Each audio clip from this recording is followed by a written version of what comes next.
ഉപ്പുമുളക് serial അതിന് വിവാദങ്ങൾ ഒരിക്കലും അവസാനിക്കാത്ത മട്ടിൽ പോയിക്കൊണ്ടിരിക്കുക പൗർണമി. നമ്മൾ മനഃപൂർവ്വം ഞങ്ങൾ ആ സബ്ജക്ട് എടുത്തിരുന്നതല്ല, പക്ഷെ അതിന്റെ വിവാദങ്ങൾ അതിലെ ആൾക്കാരുമായിട്ട് ബന്ധപ്പെട്ട് കിടക്കുന്നതുകൊണ്ട് തന്നെ നമുക്കും അതിനെക്കുറിച്ച് ചർച്ചിക്കാതിരിക്കാൻ പറ്റില്ല. ബിക്കോസ് ആൾക്കാർക്ക് വളരെ ഇഷ്ടപ്പെട്ട ഒരു സീരിയലാണ്, സീരിയലല്ല ഒരു സീരീലാണ്. സോ അതിന്റെ മൂന്നാമത്തെ പാർട്ടിൽ നടന്ന സംഭവങ്ങൾ അറിയാൻ തീർച്ചയായിട്ടും ആൾക്കാർക്ക് ആകാംക്ഷയുണ്ട്. പ്രത്യേകിച്ചും ഈ ആരോപണങ്ങൾ, ലൈംഗിക ആരോപണങ്ങൾ അവിടുത്തെ ഒരു നടി അവിടുത്തെ 2 നടന്മാർക്കെതിരെ, ഈ പറഞ്ഞ ശ്രീകുമാർ ആൻഡ് അവിടെ അഭിനയിച്ച ബാലു അദ്ദേഹത്തിനുമെതിരെ നടത്തിയിരുന്നു പരാമർശങ്ങൾ. പക്ഷെ അത് കുറച്ച് നാളുകൾക്കിപ്പുറം, അത് ഒന്ന് കെട്ടടങ്ങി കഴിഞ്ഞപ്പോൾ കുറച്ച് നാളുകൾക്കിപ്പുറം അതിനൊരു മറുപടിയായിട്ട് ശ്രീകുമാറും അതിൽ ആരോപണ വിധേയനായ നടൻ ശ്രീകുമാറും അതിൻ്റെ വൈഫായിട്ടുള്ള സ്നേഹയും കൂടെ വന്നിരുന്ന ഒരു ഇന്റർവ്യൂവിൽ കുറച്ച് പരാമർശങ്ങൾ നടത്തിയിരുന്നു. അതിനെക്കുറിച്ച് നമ്മൾ ചർച്ച ചെയ്യുകയുണ്ടായി. ആ പരാമർശങ്ങൾ അവർ പറയുന്നുണ്ടായിരുന്നു, എന്തായാലും ഇതൊരു ഫേക്ക് ആയിട്ടുള്ള അലിഗേഷൻ ആണ്. ആ അലിഗേഷൻ ഞങ്ങൾ ഏതറ്റം വരെയും പോയി തെളിയിച്ചിരിക്കും എന്നൊരു മാസ് ഡയലോഗ് ഈ പറഞ്ഞ സ്നേഹ ഇന്റർവ്യൂവിൽ കൊടുത്തിരുന്നു ആ ചാനലിന്. അപ്പൊ അതിന്റെ പുറകു പിടിച്ചുകൊണ്ട്, അറിയാലോ യൂട്യൂബേഴ്സിന്റെ പണിയെന്ന് പറഞ്ഞാൽ റിയാക്ട് ചെയ്യുക എന്നുള്ളതാണ്. ഇത്രയും കാലം പറയാതിരുന്നിട്ട് ഇപ്പൊ പെട്ടെന്ന് ഞാനിത് തെളിയിക്കുമെന്ന് പറഞ്ഞാൽ സ്വാഭാവികമായിട്ടും റിയാക്ഷൻ പ്രതീക്ഷിക്കാം. പിന്നെ അവരെന്ത് പ്രതീക്ഷിച്ചാണ് ഇങ്ങനൊരു ഇന്റർവ്യൂവിൽ ഇങ്ങനൊരു സ്റ്റേറ്റ്മെന്റ് എടുത്തതെന്ന് എനിക്ക് മനസ്സിലാവുന്നില്ല പൗർണമി. അതായത് ഇപ്പം അവർ തന്നെ പറഞ്ഞു, അതായത് ബൈ ചാൻസ് ആ ഒരു ഇൻ്റർവ്യൂവിൽ അവർ രണ്ടുപേരും ഭാര്യയും ഭർത്താവോടെ പങ്കെടുത്തു. അതിനകത്ത് സംസാരിച്ച് വന്ന വഴിക്ക് ഈ ഒരു കാര്യം ചോദിച്ചു, അല്ലെങ്കിൽ ഈ ഒരു കാര്യവുമായി ബന്ധപ്പെട്ടൊരു സംസാരം വന്നപ്പോൾ ഇത്രയും കാര്യങ്ങൾ അവർ നോർമലി പറഞ്ഞു പോയത്. ഇപ്പം ഒരു കാലത്ത് ഇതിനു മുൻപ് ഇൻ്റർവ്യൂസ് ഉണ്ടായിരുന്നു, അല്ലെങ്കിൽ ഈ യൂട്യൂബേഴ്സ് എല്ലാം വരുന്നതിന് മുൻപും നമ്മൾക്കറിയാം പത്രങ്ങളിൽ ഇൻ്റർവ്യൂസ് വരാറുണ്ടായിരുന്നു. അതുപോലെ തന്നെ വനിതകൾ ഓരോ മാഗസിൻസിൽ ഇൻ്റർവ്യൂസ് വരാറുണ്ടായിരുന്നു.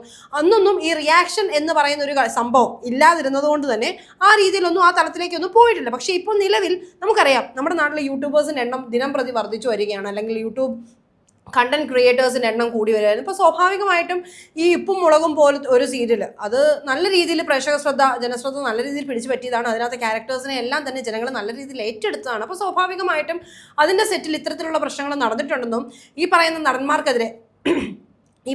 നടന്മാർക്കെതിരെ പരാതികൾ കൊടുത്തിട്ടുണ്ടെന്നും അറിയുമ്പോൾ സ്വാഭാവികമായിട്ടും അത് അവർക്കൊരു കണ്ടന്റുമാണ്.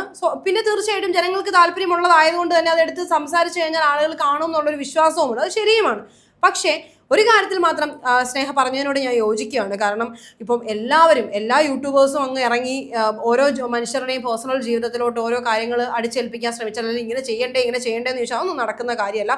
അവർ കൃത്യമായി പറയുന്നുണ്ട്, ഓരോ കേസുകൾക്കും അതിൻ്റെതായ സ്വഭാവമുണ്ട്. ശരിയാണ്, സ്വഭാവമുണ്ട്. ഇപ്പോൾ ഈ പറയുന്ന ശ്രീകുമാറിനെതിരെ മുൻപ് വലിയ രീതിയിലുള്ള പരാമർശങ്ങളോ അല്ലെങ്കിൽ ആരോപണങ്ങളോ ഒന്നും വന്നതായിട്ട് ശ്രദ്ധയിൽപ്പെട്ടിട്ടില്ല. അപ്പോൾ ഇവർ ഇത്രയും ഉറപ്പിച്ച് പറയുകയാണ്. ഒരു പക്ഷേ ഇവർ പറയുന്നതിൽ ശരി ഉണ്ടാവാം, നമുക്കും തീർത്ത് പറയാൻ പറ്റില്ല. ശരിയാണ് സ്നേഹ അത് തൻ്റെ ഭർത്താവിനെ കവറപ്പ് ചെയ്യുകയല്ല പറയുന്നത്, ശരിയാണെന്ന് നമുക്ക് പൂർണ്ണമായിട്ട് പറയാൻ പറ്റില്ല. പക്ഷെ സ്റ്റിൽ അവർ ഇത്രയും കോൺഫിഡൻസോടെ പറയുമ്പോൾ ഒരു പക്ഷേ അവരുടെ ഭാഗത്ത് ന്യായമുണ്ടെങ്കിൽ അവർ തന്നെ പറയുന്നുള്ളത് തെളിയിക്കേണ്ട സ്ഥലത്ത് ഞാൻ തെളിയിച്ചോളാം. ഞാൻ ശരിക്കും പറഞ്ഞാൽ ഇങ്ങനെ സംസാരിക്കില്ലായിരുന്നു. കാരണം അന്ന് ബൈ ചാൻസ് ആ ഇൻ്റർവ്യൂവിൽ ഇത്രയും പറഞ്ഞു പോയതാണ്. അതിൻ്റെ പേരിൽ ഒരുപാട് പേര് റിയാക്ഷൻ വീഡിയോസ് ഇട്ടു. അങ്ങനെ റിയാക്ഷൻ വീഡിയോസ് ഇട്ടുകൊണ്ടാണ് അതിനൊരു മറുപടി എന്നോണം ഇപ്പോൾ ഈ സംസാരിക്കുന്നത്. എല്ലാവരും എക്സാമ്പിളായിട്ട് പറയുന്നത് നിവിൻ പോളിയുടെ കേസാണ്. നിവിൻ പോളിക്കെതിരെ ഒരു അലിഗേഷൻ വന്നപ്പോൾ അദ്ദേഹം പ്രസ് മീറ്റ് വിളിച്ച് അല്ലെങ്കിൽ മാധ്യമങ്ങളുടെ മുന്നിൽ വന്ന് നേരിട്ട് പറഞ്ഞു. അദ്ദേഹത്തിന് അത്രയും ധൈര്യം ഉണ്ടായി, അദ്ദേഹത്തിന് അത്രയും കോൺഫിഡൻസ് ഉണ്ടായിരുന്നു, അതുകൊണ്ടാണ് രംഗത്തേക്ക് വന്നത്. പക്ഷേ തങ്ങൾക്ക് അത്രയും കോൺഫിഡൻസ് ഇല്ല എന്നുള്ള രീതിയിലൊക്കെ. അപ്പോൾ അവർ കൃത്യമായി പറയുന്നുണ്ട്, ഓരോ അലിഗേഷനും അല്ലെങ്കിൽ ഓരോ കേസിനും ഓരോ പരാതികൾക്കും ഓരോ ക്രൈമുകൾക്കും അതിൻ്റെതായ സ്വഭാവമുണ്ട്. അത് കീപ്പ് ചെയ്യേണ്ട ആവശ്യമുണ്ട്. അവർ കൃത്യമായിട്ടുള്ള നിയമ നടപടി അല്ലെങ്കിൽ ഒരു അഡ്വക്കേറ്റുമായിട്ട് സംസാരിച്ചിട്ട് എന്താണ് അവർക്ക് ചെയ്യാൻ പറ്റുക, അതാണല്ലോ ശരിക്കും വേണ്ടത്. അല്ലാതെ എല്ലാ കാര്യങ്ങളും പബ്ലിക്കിൻ്റെ മുന്നിൽ വന്നിട്ട് ഓപ്പണായിട്ട് സംസാരിക്കുന്നത് ഭയങ്കര സന്തോഷം നൽകുന്ന ഒരു കാര്യമൊന്നും അല്ലല്ലോ. നമ്മൾ സന്തോഷമുള്ള കാര്യങ്ങൾ നമുക്ക് ആർക്കും അറിയണ്ട, അത് മറ്റൊരു വസ്തുതയാണ്. പക്ഷെ ഇങ്ങനെയുള്ള കാര്യങ്ങൾ കേൾക്കാനും അറിയാനും ആളുകൾക്ക് പൊതുവേ താല്പര്യം കൂടും. അതുകൊണ്ട് തന്നെ സ്നേഹ ഇന്നലെ പറഞ്ഞത്, അതായത് ഈ പറയുന്ന കാര്യത്തിൽ ഇപ്പോൾ ഇത്രയും കാര്യങ്ങളെ തനിക്ക് വെളിപ്പെടുത്താൻ പറ്റുള്ളൂ, അല്ലെങ്കിൽ ഇങ്ങനെ ഒരു സംസാരം വേണമെന്ന് തോന്നി. ഇനി പോകെ കുറച്ചുകൂടെ കൂടുതൽ കാര്യങ്ങൾ വെളിപ്പെടുത്താൻ എനിക്ക് തോന്നുവാണെങ്കിൽ ഞാനത് ചെയ്യാൻ തയ്യാറാണ്. എന്തായാലും നിലവിൽ എനിക്ക് ഇതാണ് പറയാനുള്ളത്. ഇതുമായി ബന്ധപ്പെട്ട് ഈ ഒരു കേസുമായിട്ട് അല്ലെങ്കിൽ ഈ ഒരു പരാതിയുമായി ബന്ധപ്പെട്ട് ലീഗലി മൂവ് ചെയ്യുന്നുണ്ട്. ലീഗലി എന്ത് വേണേലും അവർ ചെയ്യാൻ തയ്യാറാണ്. അതോടൊപ്പം ഈ ഒരു കേസിൽ തൻ്റെ ഭർത്താവ് പെട്ടിട്ടില്ല അല്ലെങ്കിൽ നിരപരാധിയാണെന്ന് തെളിയിക്കുമെന്നുള്ളൊരു വിശ്വാസം അവർക്കുള്ളതായിട്ടും ഒക്കെ പറഞ്ഞു. പക്ഷെ അവരുടെ ഭാഗം ഞാൻ അവരോട് പൂർണ്ണമായിട്ട് യോജിക്കുവാണ്. ശാരികയുടെ ഒരു പേഴ്സണൽ അഭിപ്രായം എന്താണ്? പേഴ്സണൽ അഭിപ്രായം എന്ന് പറഞ്ഞു കഴിഞ്ഞാൽ ഇതിൽ കാര്യം നമുക്ക് പറയാം. ഞാൻ പൂർണ്ണമായിട്ട് യോജിക്കുന്നു വെച്ചാൽ ഞാൻ പൂർണ്ണമായിട്ട് യോജിക്കില്ല. കാരണം ഈ ഉപ്പുമുളകും സീരിയൽ എന്ന് പറഞ്ഞു കഴിഞ്ഞാൽ അത് വളരെ പ്രസ്റ്റീജിയസ് ആയിട്ടുള്ള സീരിയലാണ്. അതൊന്ന്. രണ്ടാമത്തെ കാര്യം, ഒരാൾക്കെതിരെ ലൈംഗിക ആരോപണം, ഇപ്പം നിവിൻ പോളിയുടെ കേസ് പറഞ്ഞ കാര്യം പറഞ്ഞു. നമുക്കറിയാം ഹേമ കമ്മിറ്റി വന്നപ്പോൾ ഒരുപാട് നടന്മാർക്കെതിരെ അലിഗേഷൻസ് ഉണ്ടായി, കൊടൂര അലിഗേഷൻസ് ഉണ്ടായി. അപ്പോൾ ഈ നടന്മാർ നമ്മൾ പ്രതീക്ഷിക്കാത്ത കുറേയധികം നടന്മാരകത്ത് പെട്ടിരുന്നു. സ്ഥിരം കേൾക്കുന്നവർ കൂടാതെ നമ്മൾ പ്രതീക്ഷിക്കാത്ത കുറച്ചധികം നടന്മാരുടെ ഫേമസ് ആയിട്ടുള്ള നടന്മാരുടെ പേരുകൾ നമ്മുടെ ആരാധ്യ പാത്രങ്ങളായിട്ടുള്ള നടന്മാരുടെ പേര് എടുത്ത് വരികയുണ്ടായി. പക്ഷെ ഇവരാരും തന്നെ ഒരു മാധ്യമത്തിന്റെ മുമ്പിൽ വന്നിരുന്ന് ഞാൻ അങ്ങനെ ചെയ്തിട്ടില്ല എന്നൊരു 100%. എന്തിന് ഈ പറയപ്പെടുന്ന ഒരു യുവനടനുണ്ടല്ലോ, അദ്ദേഹത്തിന്റെ പേര് ഞാനിവിടെ പരാമർശിക്കുന്നില്ല, കേസിലിരിക്കുന്നുണ്ട്, എല്ലാവർക്കും പ്രിയപ്പെട്ട കത്തനാരൊക്കെയായിട്ട് അഭിനയിക്കാൻ പോകുന്ന യുവനടൻ, അദ്ദേഹം പോലും ഈ പറയുന്നത് ഞാൻ അങ്ങനെ ചെയ്തിട്ടില്ല, അത് തെറ്റാണ് എന്ന് പറയുമെന്ന് നമ്മൾ പ്രതീക്ഷിച്ചു. പക്ഷെ അദ്ദേഹം പറഞ്ഞില്ല. ആ കൂട്ടത്തിലായിരുന്നു നിവിൻ പോളി എന്ന് പറഞ്ഞ നടൻ. അദ്ദേഹത്തെക്കുറിച്ച് ഒരു അലിഗേഷൻ ഒരുത്തി പറയുന്നു. ആ ഓൺ ദ സ്പോട്ട് എനിക്കൊന്നൊരു 5-10 മിനിറ്റ്സിനുള്ളിൽ അദ്ദേഹം നേരെ പത്രസമ്മേളനം വിളിക്കുന്നു. ലൈവായിട്ട് നല്ല ചുണക്കുട്ടിയായിട്ട് വന്നിരുന്നുണ്ട്. ഞാൻ അങ്ങനെ ചെയ്തിട്ടില്ല, ധൈര്യം ഉണ്ടെങ്കിൽ തണ്ടലുണ്ടെങ്കിൽ തെളിയിച്ച് കാണിക്കുക, എങ്കിൽ പിന്നെ ഞാൻ ഇങ്ങനെ ചെയ്യാമെന്ന എനിക്കൊന്നു റിയൽ മോഹൻലാലൊക്കെ നമ്മുടെ സിനിമയിൽ കാണിക്കുന്ന റിയൽ ലാലേട്ടനായി മാറുകയായിരുന്നു നിവിൻ പോളി ആ സമയത്ത്. ശരിയാ, പൂർണ്ണമായിട്ടും അതിനോട് യോജിക്കുന്നു. പൂർണ്ണമായിട്ട് ഞാനതിവിടെ പറയാൻ കാര്യം എന്ന് പറഞ്ഞു കഴിഞ്ഞാൽ, നമുക്കെതിരെ ഒരു ആരോപണം വരുന്നു. നമുക്ക് ഈ പറയപ്പെടുന്ന പോലെ 1000 കുടത്തിന്റെ വാ മൂടിക്കെട്ടിയാലും ഒരു മനുഷ്യന്റെ നാവടക്കാൻ പറ്റില്ല എന്നൊരു വാചകമുണ്ട്. ശരിയാണ്. പക്ഷേ ശ്രീകുമാറിനെ പോലും അദ്ദേഹം ഉപ്പുമുളകിലൂടെ മാത്രമല്ല പ്രശസ്തനായിട്ട്, അദ്ദേഹം സിനിമകളിൽ അഭിനയിച്ചിട്ടുണ്ട്. നേരത്തെ ഒരുപാട് നല്ല നല്ല കോമഡി സ്കിറ്റുകളിൽ അഭിനയിച്ചിട്ടുണ്ട്. നമുക്ക് അദ്ദേഹം പരിചയനാണ് ഈ ശ്രീകുമാർ എന്ന് പറഞ്ഞ നടൻ. അദ്ദേഹം ഉപ്പുമുളകിലല്ല ആദ്യമായിട്ട് വരുന്നത്. ഉപ്പുമുളകിന്റെ ഒരു സീസൺ പകുതി, ഉപ്പുമുളക് 2വിന്റെ ഒരു സീസൺ പകുതിയോടുകൂടി, പിന്നെ ഉപ്പുമുളക് 3 ആദ്യത്തൊട്ടേ ശ്രീകുമാർ ഉണ്ട്. അദ്ദേഹത്തിന്റെ ഒരു പോർഷനായിട്ട് തന്നെ അദ്ദേഹത്തിന്റെ വൈഫ് എന്ന നിലയിൽ, അതായത് ഈ പറയുന്ന നീലുവിന്റെ ആംഗ്ലയായിട്ടാണ് അതിനകത്ത് ശ്രീകുമാറിനെ അവതരിപ്പിക്കുന്നത്. സോ അദ്ദേഹം വന്നോടെ എല്ലാവർക്കും സന്തോഷമായി. കാരണം അത്യാവശ്യം സർക്കാസ്റ്റിക് കോമഡി ചെയ്യുന്ന ഒരു മനുഷ്യനാണ് ശ്രീകുമാർ. അദ്ദേഹത്തിന്റെ ആരാധകരുണ്ട്, എല്ലാവർക്കും അറിയാവുന്ന ഒരു മനുഷ്യനാണ്. കുറെ നാളുകളായിട്ട് ഇൻഡസ്ട്രിയിലും ഉണ്ട്. ഈ പറയുന്ന മണ്ടോദരി എന്ന ക്യാരക്ടർ അഭിനയിച്ച ഈ പറയുന്ന സ്നേഹയും എല്ലാവർക്കും ഇഷ്ടമാണ്.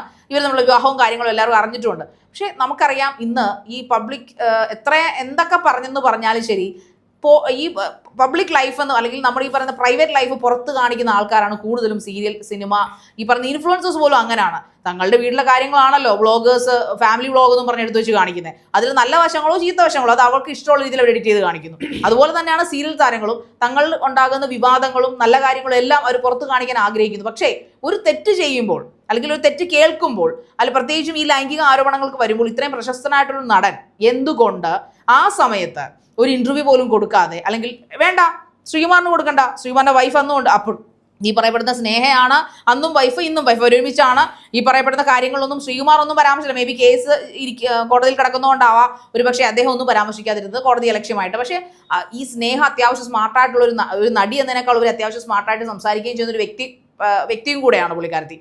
സോ അതുകൊണ്ട് തന്നെ എന്തുകൊണ്ട് അന്നൊരു ലൈവിൽ വന്ന് ഇവരിത് പറഞ്ഞില്ല എന്നുള്ള നാച്ചുറൽ ആയിട്ടുള്ള ചോദ്യമല്ലേ. അതിന് സ്നേഹ ഇത്രമാത്രം റിയാക്ട് ചെയ്യേണ്ട ആവശ്യമുണ്ടോ എന്ന് എനിക്ക് തോന്നുന്നില്ല. കാരണം വേറൊന്നും കൊണ്ടല്ല, ജനങ്ങളുടെ നിങ്ങളെ ഇഷ്ടമുള്ള ജനങ്ങളാണ്. ആ ജനങ്ങളുടെ മുമ്പിൽ നിങ്ങൾ ആരോപണ വിധേയരായി നിൽക്കുമ്പോൾ, അതും ഒരു കള്ളമോ മോഷണമോ അല്ലെങ്കിൽ തല്ലിക്കേസോ വഴക്കോ ഒന്നുമല്ല, ലൈംഗിക ആരോപണമാണ്.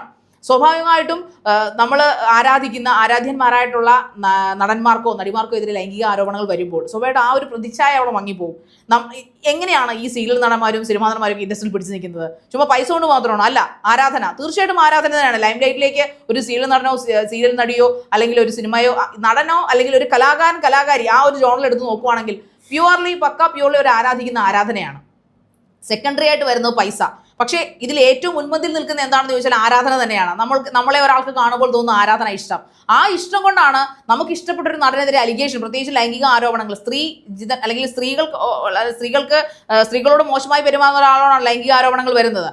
അങ്ങനെ വരുമ്പോൾ സ്വാഭാവികമായിട്ടും അദ്ദേഹത്തോട് ഇഷ്ടക്കേട് ജനങ്ങൾക്ക് തോന്നാം. ആ ഇഷ്ടക്കേട് ഈ പറയുന്ന സ്നേഹയ്ക്ക് പ്രശ്നമല്ല എന്നാണോ പറഞ്ഞു വരുന്നത്? സ്വാഭാവികമായിട്ടും അങ്ങൊരു താല്പര്യം ഉണ്ടായിരുന്നെങ്കിൽ, ശ്രീകുമാറിന്റെ കൈകൾ വെളുത്തതായിരുന്നെങ്കിൽ, അല്ലെങ്കിൽ മേ ബി അയാളുടെ ഭാഗത്ത് തെറ്റില്ലായിരുന്നെങ്കിൽ എന്തുകൊണ്ട് ആദ്യം ഒരു ഇന്റർവ്യൂ വിളിച്ചുകൂട്ടി കൊടുക്കുകയോ? സ്നേഹയ്ക്ക് കൊടുക്കാമായിരുന്നു. ഈ പറയപ്പെടുന്ന ശ്രീകുമാർ ആ ഭാഗത്ത് പ്രതിയായിട്ട് ആരോപിതനായിരിക്കുന്നതുകൊണ്ട് തന്നെ ശ്രീകുമാറിന് സംസാരിക്കാൻ പറ്റില്ല, പക്ഷെ സ്നേഹയ്ക്ക് സംസാരിക്കാം, അദ്ദേഹത്തിന്റെ വൈഫ് എന്നിട്ട് സംസാരിക്കാം, ഞാനങ്ങനെ ചെയ്തിട്ടില്ല, അല്ലെങ്കിൽ എൻ്റെ ഹസ്ബൻഡിനോട് ഇപ്പൊ പറഞ്ഞ സ്റ്റേറ്റ്മെന്റ്സ്, അതിനകത്ത് കുറച്ച് സ്റ്റേറ്റ്മെന്റ്സ് സ്നേഹ പറയുന്നുണ്ട്. അത്യാവശ്യം വിദ്യാഭ്യാസമുള്ള, ചിന്തിക്കാൻ കഴിവുള്ള, മൂളയുള്ള ഒരു മനുഷ്യനാണ്. സോ പുള്ളിക്കാരത്തിയും അങ്ങനെ തന്നെയാണ്. അതുകൊണ്ട് തന്നെ എനിക്ക് ഏറ്റവും നന്നായിട്ട് അറിയാവുന്ന, അല്ലെങ്കിൽ സഹിക്കാൻ പറ്റുന്ന ഒരാളാണ് അദ്ദേഹം, അല്ലെങ്കിൽ അങ്ങനെ ടോക്സിക് അല്ലാത്ത റിലേഷനാണ് എന്നൊക്കെ അവർ കുറേ വാചാലയാവുന്നുണ്ട്. അപ്പോൾ ഈ റിയാക്ഷനെ കുറിച്ച് അവർ പറയുമ്പോൾ എനിക്ക് ചോദിക്കാനുള്ള ചോദ്യങ്ങൾ, എന്തുകൊണ്ട് ഒരു പ്രശസ്ത നടൻ എന്ന നിലയിൽ അയാളുടെ ഭാഗത്ത് തെറ്റില്ല എന്ന് ജനങ്ങളെ ബോധ്യപ്പെടുത്താനുള്ള ബാധ്യത? ശരി, ഇന്ത്യൻ നീതിന്യായ വ്യവസ്ഥയിലും കോടതിയിലും ഒക്കെ വിശ്വസിക്കുന്നു, അതെല്ലാവർക്കും കോമൺ ആയിട്ടുള്ള കാര്യമാണ്. അതിപ്പോൾ സിനിമാ നടനാണെങ്കിലും അല്ലെങ്കിലും ഇന്ത്യൻ നീതിന്യായ വ്യവസ്ഥയിലാണ് എല്ലാവരും വിശ്വസിക്കുന്നത്. അവിടെ സിനിമാ നടനോ നടിയൊന്നുമില്ല. തെറ്റ് ചെയ്തവർക്ക് ശിക്ഷ കൊടുക്കും, തെറ്റ് ചെയ്യാത്തവർ ചിലപ്പോൾ രക്ഷപ്പെടും, ചിലപ്പോൾ രക്ഷപ്പെടില്ല, തെറ്റ് ചെയ്തവർ ചിലപ്പോൾ രക്ഷപ്പെടാതിരിക്കാം. അതൊക്കെ വാദിക്കുന്ന വക്കീലിനെ വിടുക പോലിരിക്കും. പക്ഷെ എന്തുകൊണ്ട് ഈ പറയപ്പെടുന്ന സ്നേഹ ഇത്രയും ന്യായീകരണങ്ങൾ ആ സമയത്ത് അലിഗേഷൻസ് വന്നപ്പോൾ ഞങ്ങളുടെ ഭാഗത്ത് തെറ്റില്ലെന്ന് ജനങ്ങളെ ബോധ്യപ്പെടുത്താൻ ചെയ്തില്ല എന്ന് മാത്രമാണ് എനിക്ക് ചോദിക്കാനുള്ളത്. ശരിക്കും പറഞ്ഞാൽ ശാരിക ഇപ്പൊ പറഞ്ഞ പോലെ എല്ലാ കാര്യങ്ങളും എല്ലാവരെയും ബോധ്യപ്പെടുത്താൻ പറ്റും എന്ന് വിശ്വസിക്കുന്ന ഒരാളായിരിക്കില്ല ഈ പറയുന്ന സ്നേഹ. അല്ലെങ്കിൽ പല പല ടൈപ്പ് ഓഫ് ആളുകളും പല സ്വഭാവങ്ങളുള്ളവരും അല്ലേ. ഇപ്പം നമ്മൾ പറയുന്നു അവരെയൊക്കെ ആരാധിക്കുന്നുണ്ട് അല്ലെങ്കിൽ ഫാൻസ് ഉണ്ട് എന്നൊക്കെ. പക്ഷെ അവരെ സംബന്ധിച്ചിടത്തോളം ഇത് തികച്ചും വ്യക്തിപരമായിട്ടുള്ളൊരു കാര്യം. പബ്ലിക്കിന് മുന്നിൽ വന്ന് താൻ തന്നെ ഇപ്പൊ എന്താണെങ്കിലും കേസായി പറയട്ടെ, കേസുമായിട്ട് ബന്ധപ്പെട്ടുള്ള കാര്യങ്ങൾ എന്തുവാണെങ്കിലും പബ്ലിക് അറിഞ്ഞു, അത് അങ്ങനെ തന്നെ. പക്ഷേ തൻ്റെ വാവുകൊണ്ട് അതിനൊരു എക്സ്പ്ലനേഷൻ കൊടുക്കുന്നതിന് പകരം അത് ലീഗലി മൂവ് ചെയ്ത് അതിനൊരു റിസൾട്ട് വന്ന് അതിനകത്ത് പോസിറ്റീവ് ആണെന്നുണ്ടെങ്കിൽ ആ രീതിയിൽ തന്നെ അതങ്ങ് മെഴുകി പോട്ടെ എന്നുള്ളൊരു മൈൻഡ് ആണെങ്കിൽ നമുക്ക് അതിനകത്തൊന്നും ചെയ്യാനോ ഇല്ല, പറയാനോ ഇല്ല. അവർ തന്നെ അവർക്ക് വന്ന പല കമൻസും എടുത്ത് ചൂണ്ടിക്കാട്ടി പറയുന്നുണ്ട്. അതായത് ഒരു കുഞ്ഞായി പോയതുകൊണ്ടാണോ, തൻ്റെ ഭർത്താവിനെ കളഞ്ഞിട്ട് പോകാൻ പറ്റില്ല, അല്ലെങ്കിൽ ഭർത്താവിനെ കവറപ്പ് ചെയ്യാതെ പറ്റില്ലല്ലോ അല്ലേ, അതുകൊണ്ടൊക്കെയാണോ ഇങ്ങനെ സംസാരിക്കുന്നത് എന്നുള്ളതിന് അവർ മറുപടി പറയുന്നുണ്ട്. ഒരിക്കലും താൻ തൻ്റെ ഭർത്താവ് തെറ്റ് ചെയ്തിട്ടുണ്ടെങ്കിൽ താനും ഒരു സ്ത്രീയാണ്, താൻ കൂട്ടു നിൽക്കില്ല. എനിക്ക് ഇൻഡിപെൻഡന്റ് ആയിട്ട് നിൽക്കാൻ അറിയാം, താനൊരു ജോലി ചെയ്യുന്നുണ്ട്, തനിക്ക് നോക്കാനോ നിൽക്കാനോ ഒക്കെ അറിയാം. അല്ലാതെ തൻ്റെ ഭർത്താവ് ഒരു തെറ്റ് ചെയ്തിട്ടുണ്ട് അല്ലെങ്കിൽ മറ്റൊരു സ്ത്രീയോട് മോശമായിട്ട് പെരുമാറിയിട്ടുണ്ട്, ഈ പറയുന്ന അലിഗേഷൻസ് ശരിയാണെന്നുണ്ടെങ്കിൽ ഒരിക്കലും അത് കവറപ്പ് ചെയ്യാൻ താൻ ശ്രമിക്കില്ല എന്ന് അവർ എടുത്ത് പറയുന്നുണ്ട്. താൻ അതുപോലെ തന്നെ ഒറ്റയ്ക്ക് ജീവിക്കേണ്ടി ഒരു സാഹചര്യം വന്നാൽ അവർ ജീവിക്കുക തന്നെ ചെയ്യും എന്നും പറയുന്നുണ്ട്. അപ്പോൾ ഇതുമായി ബന്ധപ്പെട്ട് ഇപ്പം ഞാൻ പറഞ്ഞല്ലോ, എല്ലാ മനുഷ്യർക്കും എപ്പോഴും ക്യാമറയുടെ ഫ്രണ്ടിൽ വന്നിട്ട് തൻ്റെ ജീവിതത്തിൽ നടക്കുന്ന ഇതാണ് സംഭവിച്ചത് അങ്ങനെ പറയണം എന്ന് പറ്റുന്നു. അല്ലെങ്കിൽ ഒരുപക്ഷെ അവർ അത്രയും അപ്ഗ്രേഡഡ് ആയിട്ടുണ്ടാവില്ല. ബാക്കിയുള്ള കാര്യങ്ങളെല്ലാം അവർ ഷെയർ ചെയ്യുന്നുണ്ടായിരിക്കും, കാരണം അത് അവരുടെ ഒരു വരുമാന മാർഗം കൂടിയാണല്ലോ. അപ്പം ഇത് തികച്ചും പേഴ്സണൽ ആയിട്ടുള്ളൊരു കാര്യം വന്നപ്പോൾ എങ്ങനെയാണോ ആ കേസ് പൊങ്ങി വന്നത് അതുപോലെ തന്നെ അത് പൊയ്ക്കോളും. അതിന് തങ്ങളുടെ ഒരു എക്സ്പ്ലനേഷൻ വേണ്ടി വരില്ല, അല്ലെങ്കിൽ അത് കൊടുക്കാൻ തയ്യാറല്ല എന്നൊരു തീരുമാനത്തിൽ അവരെടുത്തിട്ടുണ്ടാവും. പക്ഷെ എന്ത് തന്നെ ആയാലും ഇവർ കോൺഫിഡന്റോടെ ഇത് പറയുന്നുണ്ട്.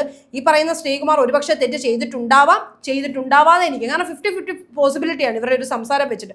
മറ്റു വശങ്ങളിലൂടെ നമ്മൾ നോക്കണമല്ലോ. അപ്പോൾ എന്ത് തന്നെയായാലും അവർ പോകുന്ന വഴി അവർ പോട്ടെ. പക്ഷേ നമുക്ക് കുറ്റപ്പെടുത്താൻ അല്ലെങ്കിൽ അവർക്ക് റിയാക്ട് ചെയ്യായിരുന്നു, അല്ലെങ്കിൽ അവർ വന്ന് ഞങ്ങളിത് ചെയ്തില്ല. പക്ഷേ അങ്ങനെ ഇവർ ഈവൻ പറഞ്ഞാൽ പോലും എത്ര പേര് ഇത് വിശ്വസിക്കും? ഇവർ എക്സ്പ്ലനേഷൻ തരുവാണ്, എത്ര പേര് അത് വിശ്വസിക്കും? അങ്ങനെ വിശ്വസനീയമായ രീതിയിലുള്ള രേഖകൾ ഒരുപക്ഷെ അവരുടെ കയ്യിൽ നിലവിലുണ്ടാവില്ല, അവരത് കളക്ട് ചെയ്തുകൊണ്ടിരിക്കുകയായിരിക്കും. പല വശങ്ങളുണ്ടല്ലോ. അപ്പോൾ എന്ത് തന്നെയായാലും നമുക്കിത്രേ പറയാനുള്ളൂ, ഈ നീതിന്യായ വ്യവസ്ഥ പല കാര്യങ്ങളിലും അത് നഷ്ടപ്പെട്ടുകൊണ്ടിരിക്കുകയാണ്, അതിനകത്തുള്ളൊരു വിശ്വാസം. പക്ഷേ ഈ ഒരു കാര്യത്തിൽ അല്ലെങ്കിൽ ഈ ഒരു കേസുമായി ബന്ധപ്പെട്ട് ഒന്നുകിൽ അവരുടെ വിശ്വാസം സംരക്ഷിക്കപ്പെടണമെന്നുണ്ടെങ്കിൽ കൃത്യമായ കാര്യം തെളിയിക്കപ്പെടണം. അപ്പോൾ ഈ പറയുന്ന ശ്രീകുമാർ തെറ്റ് ചെയ്തിട്ടില്ല എന്നുണ്ടെങ്കിൽ അത് തന്നെ തെളിയണം എന്നാണ് നമ്മളും ആഗ്രഹിക്കുന്നത്.